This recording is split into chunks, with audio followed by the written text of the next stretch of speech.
Guys, so I read about 5 books in quarter number one, which is January, February, and March. And so let's review them and rank them real quick. Coming in last, but that does not mean it was a bad book. It actually means the opposite because this was a very good quarter of reading. 4 stars for The Long Walk. It was a very good read. I love the pacing. I love Stephen King's writing. I liked all the characters, and I was really sad when they all died.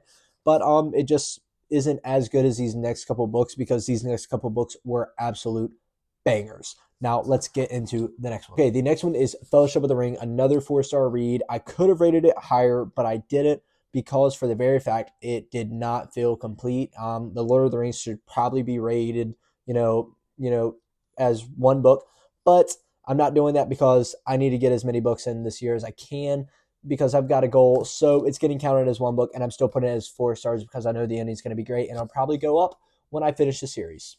On to where we get some heaters. We got The Things They Carried. This was a very good book. Didn't really have a story, so that's why I didn't rate it a 5-star, but the prose was amazing. I rated this 4.5. It is actually a higher rating than 4.2, but I enjoyed the 4.2 better than this one.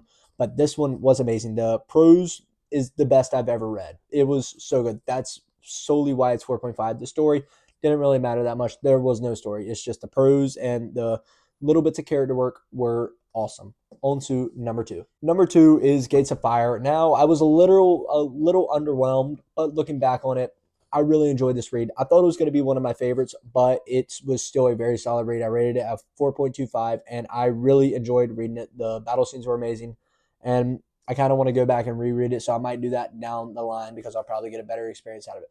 But this book was amazing, and you should go read it. On to number one. My number one is Dune, and I did not realize how good this book was until it ended. I did not realize how much I enjoyed it until it ended. And when it ended, it just kind of hit me in a wave. Wow, this is probably one of my favorite books I've ever read. It is probably number four. Honestly, it might be number four, but this book was awesome. I loved it. I loved the pacing. I loved the politics. I loved the action. It was all great. The characters were really cool. Paul Atreides, really cool. I'm really excited to read Dune Messiah. I have not watched the movies yet. I'm going to go through and watch those. I've just been lazy about it. I'm not really a movie watcher. But yeah, I'll try and go through and watch it. I'll see you guys. Also, forgot to say this, so that's why it's coming in. Don't get off yet, but let me know what y'all thought about this rating, and let me know if you've read any of these books in the comments. I'll see you guys.